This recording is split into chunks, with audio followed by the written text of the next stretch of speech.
أتى النضر بن الحارث إلى رسول الله وسأله 3 أسئلة وهو يظن أنه هيعجزه عن السؤال أو ما يعرفش الإجابة. مين نضر بن الحارث؟ أولا نضر بن الحارث هو واحد من شيوخ قبيلة قريش، راح للرسول وسأله 3 أسئلة يظن أنه هو مش هيعرف يجاوبه عليهم. أول سؤال: 3 فتية ذهبوا في الدهر فما كان من أمرهم؟ احكي لي عنه. تاني سؤال: راجل لف الأرض من مشارقها إلى مغاربها اللي هو المفروض ذو قرنين، مين هو؟ احكي لنا عنه. والسؤال الثالث: ما هي الروح؟ What is soul؟ اشرح لنا. عشان كده نزل في القرآن الكريم سورة الكهف لإجابة النضر بن الحارث على هذه الأسئلة ال3.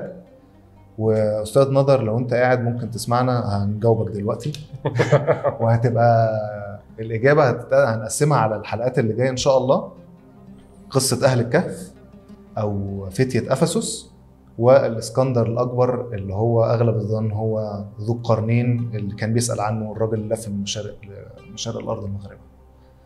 هنبتدي بفتية أفسس أو أهل الكهف.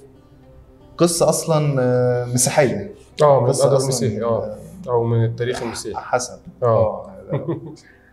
بس بالتالي هو متفق عليها مسيحيا وإسلاميا إن هي قصة حقيقية مش أدب فقط يعني نقدر نقول كده بشكل ما. صحيح. إيه بقى قصة أهل الكهف؟ ماشي، نرحب بالناس، أهلا وسهلا. زي ما أنت قلت، بس ممكن أدي مقدمة بعد إذنك يا الشادي أرجوك. النضر بن الحارث زي ما احنا قلنا واحد من زعماء قبيلة قريش، من الناس المثقفة والناس المطلعة، وكان يعني بيعادي الإسلام ومش عاجباه الرسالة الإسلامية.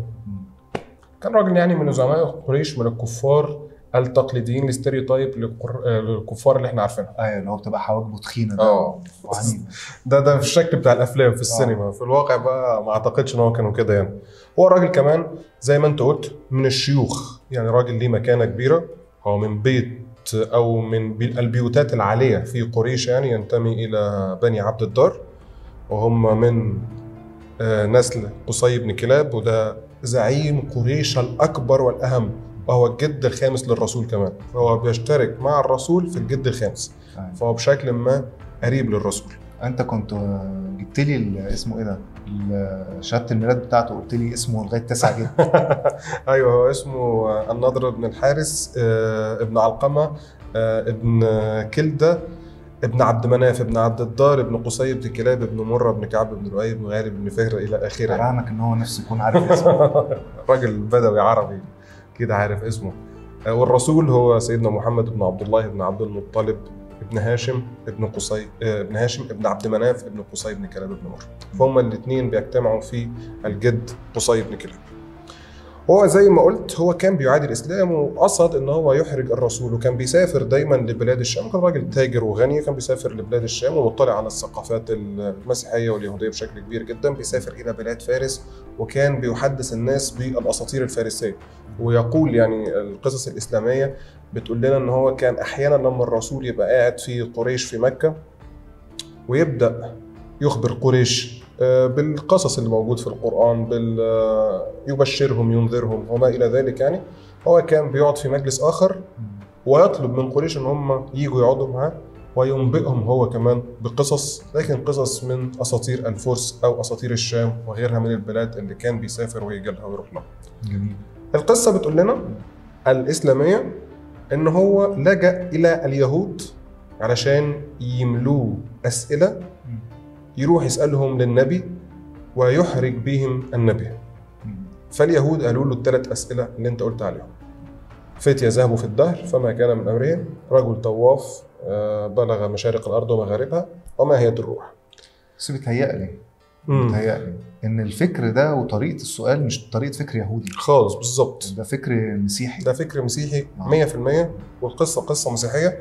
فواضح طبعا إن يعني ربما يكون ده اجتهاد شخصي مننا وبناء على اجتهادات ناس تاني، ان اللي نقل القصه يعني حصل عنده لبس او لخبطه او ما كانش داري بالمعلومه بشكل كامل، يعني اهل كتاب وخلاص. اهل كتاب وخلاص. لكن القصه طبعا بتقول لنا ان القصه الاصليه اصحاب الكهف هي قصه من قلب التراث المسيحي، المسيحي السورياني. المسيحي السورياني. وده طبعا اشاره قويه جدا، لان العرب والسوريان ده بقى برضه تدينا اشاره ان العرب والسوريان طول الوقت متفاعلين.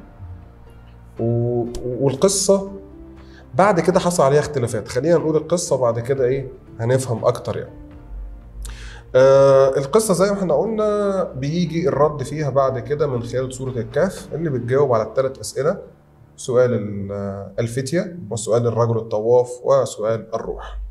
جت في سورة الكهف من آية 9 لآية 25 من سورة الكهف. من سورة الكهف. فالقصة بتقول حسب القرآن إن هم فتية آمنوا بالله دون تحديد دين. ده في القصة القرآنية نفسها دون تحديد إيه دينهم، لكنهم آمنوا بالله. لكن كان هناك ملك ظالم بيجبر الناس على الاعتقاد بالآلهة الوثنية. فالشباب دول خافوا على دينهم فهربوا إلى جبل يأويهم أو إلى كهف.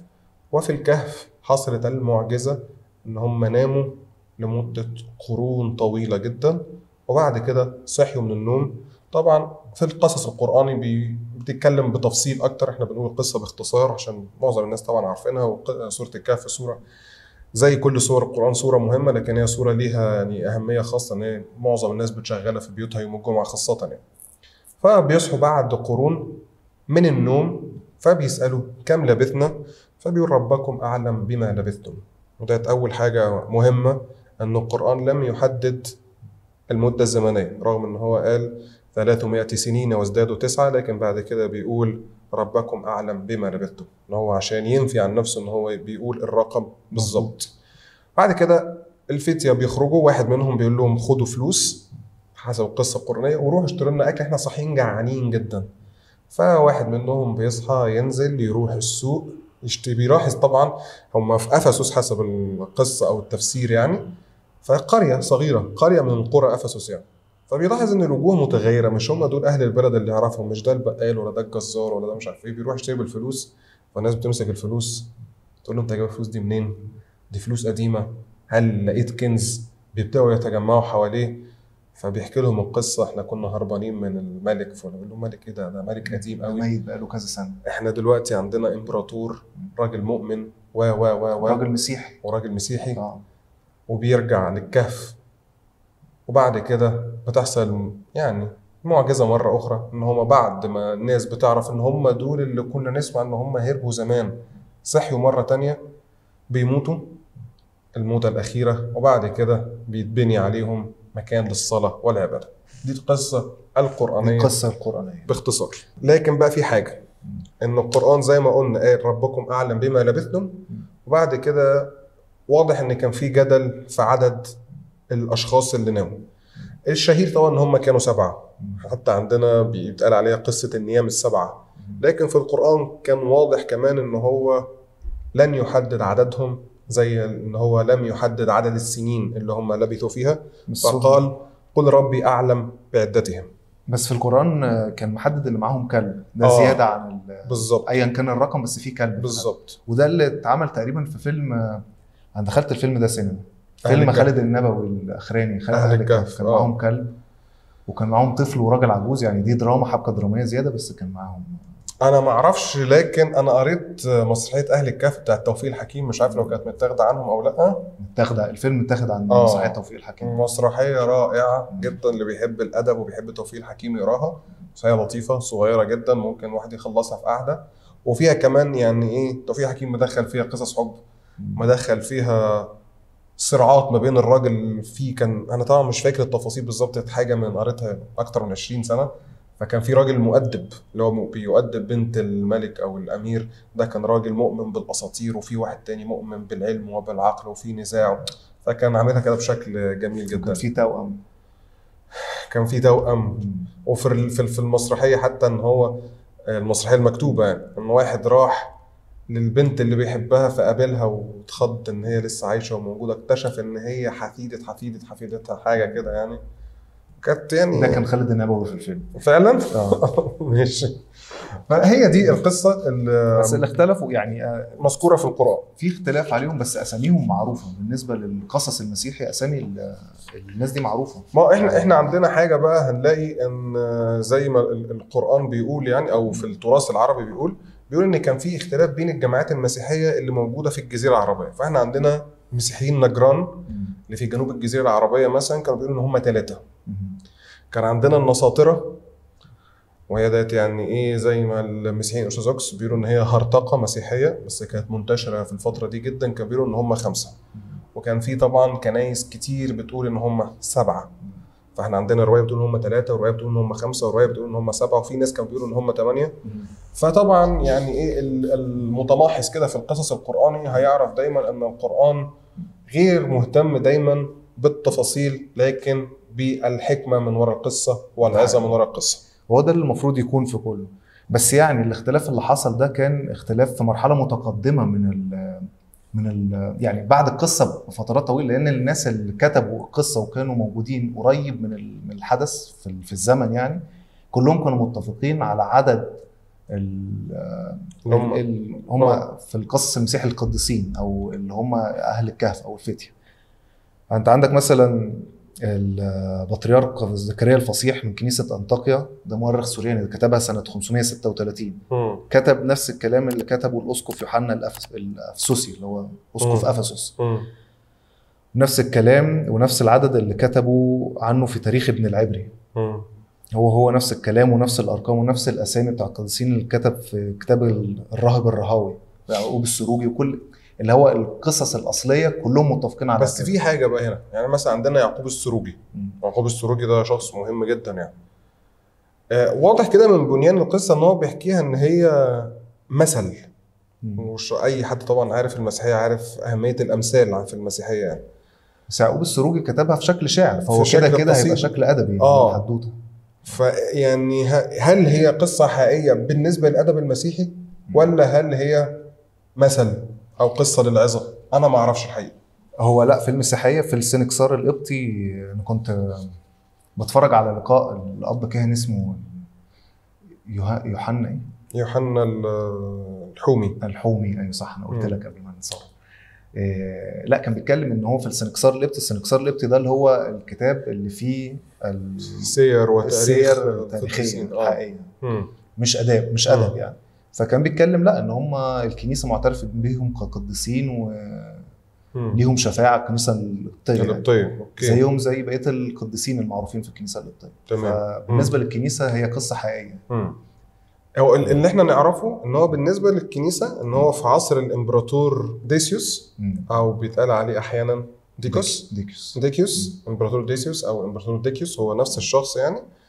ان المسيحيه نفسها ده كان امبراطور وثني وكان ضد المسيحيه تماما. وكانت المسيحيه بدات تنتشر، طبعا المسيحيه انتشرت بشكل سريع ومفاجئ للجميع يعني. وكانت افسس من اهم المراكز اللي انتشرت فيها المسيحيه بشكل اغضب الامبراطور. فالامبراطور ديسيوس قرر ان هو يسافر من روما، كان ساعتها قسطنطينيه لسه قسطنطين ما جاش يعني، يسافر من روما لافسس، مشوار طويل يعني وكبير، علشان يقيم اعياد للالهه الثلاثه بتوعه اللي هو زيوس وابولو وارتميس، ويجبر اهالي افسس على الاحتفال وتقديم البخور والسجود للالهه الرومانيه القديمه. فالقصه بتقول لنا ده هنا بقى من الادب المسيحي او القصه المسيحيه يعني، ان بعض الجنود والنبلاء رفضوا السجود واشعال البخور، وشافوا ان دي اصنام لا تضر ولا تنفع، وان دي كفر يعني. وغضب الامبراطور جدا طبعا منهم ان هو جه اصلا بهدف ان هو يكبتهم. فلما لقى التمرد غضب بشكل اكبر بكتير. الفتية دول هربوا على كهف في ضاحيه من ضواحي افسس، وبعد كده حصلت المعجزه ان هم ناموا قرون طويله جدا. بس القصه المسيحيه اعتقد مفيش كلب معاهم في القصه، لا مفيش، ما جاش سيره كلب يعني. لكن كانت القصه المسيحيه بتقول ان في ملاك كان بيحرسهم وبيحرس اجسادهم طول الوقت، وان هم بعد كده بقرون، مش بعد كده بقرون، في الفتره اكتشف جنود الرومان ان المغاره هم مستخبين عليها فقفلوا عليهم. قفلوا عليهم. وبعد كده بقرون سيطر الايمان المسيحي وجي عصر بقى ايه قسطنطين والاعتراف بالديانه المسيحيه، واصبحت الديانه المسيحيه هي بعد كده طبعا الديانه الغالبه. الديانه الغالبه والديانه المعترف بيها، مش مجرد ديانه غالبه وفقط يعني.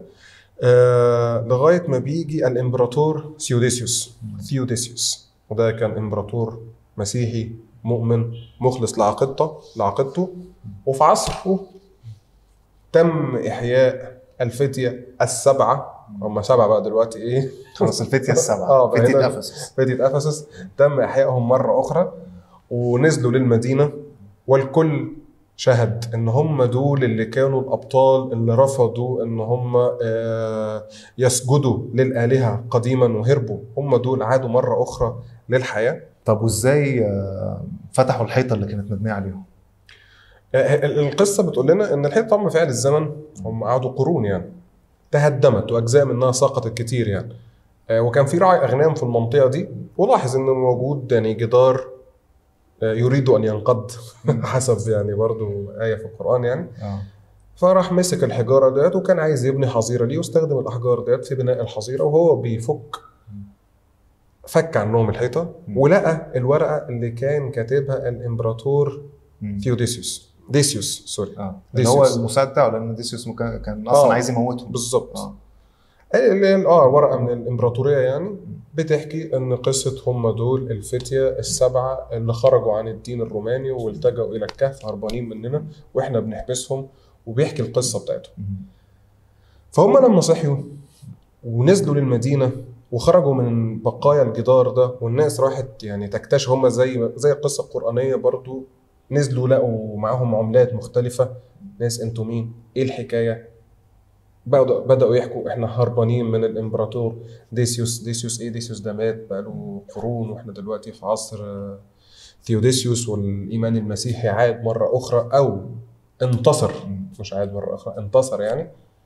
ورجعوا معاهم للكهف وشافوا الورقة وتأكدوا ان هم دول ال7 ابطال اللي الرهبان والقديسين بيحكي عليهم ان دول وقفوا امام الامبراطور الظالم من مئات السنين ورفضوا السجود للآلهة وتقديم البخور و ها هم يعودوا للحياة مرة أخرى، علشان كمان بقى إيه يثبتوا يعني. القصة كمان زي ما احنا قلنا ليها عظة وليها مورال يعني، هي مش قصة كده وبس يعني.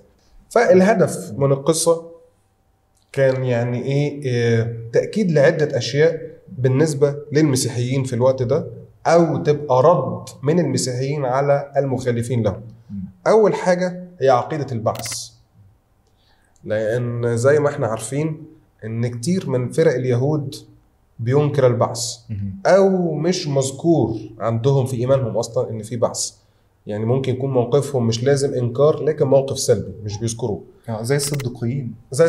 دول كانوا ما بيعترفوش أصلا إن في، ودول كانوا منتشرين جدا في الفترات دي.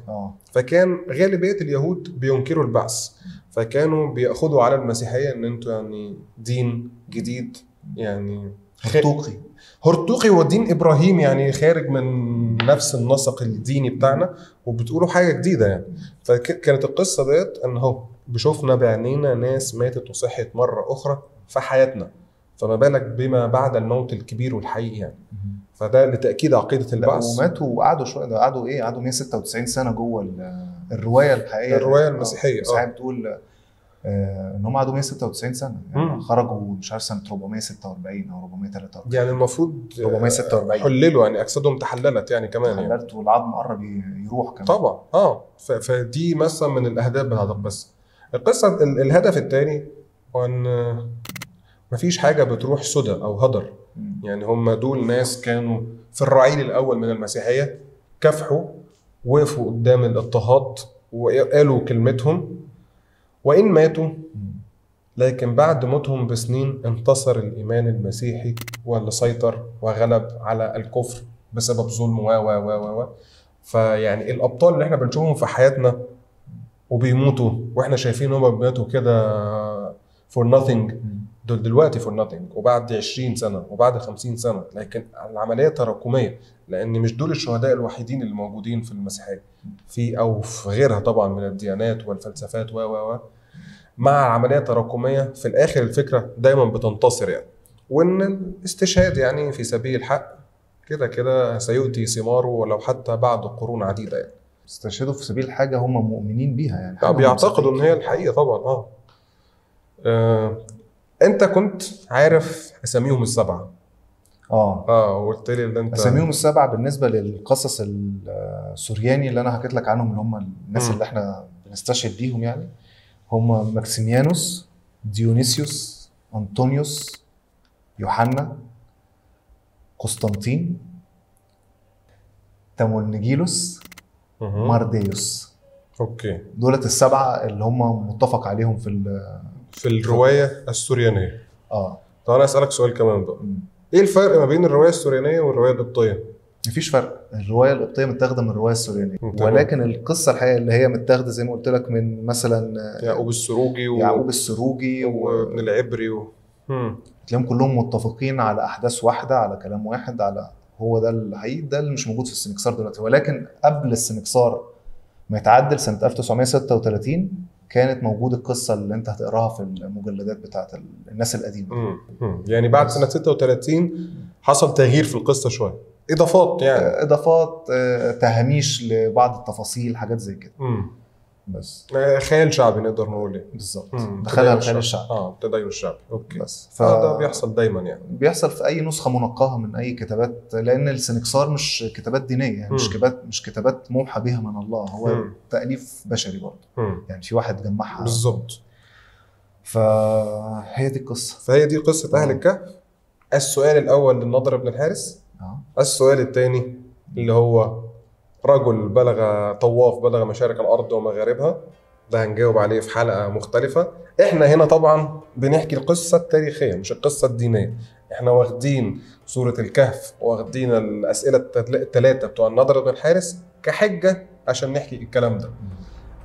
فالرجل الطواف اللي بلغ مشارق الارض ومغاربها في القران سمي بذي القرنين عشان الناس بتزعل بتوع اللغه العربيه يقولوا انت بتشوه اللغه العربيه. احنا اسفين يا مجمع.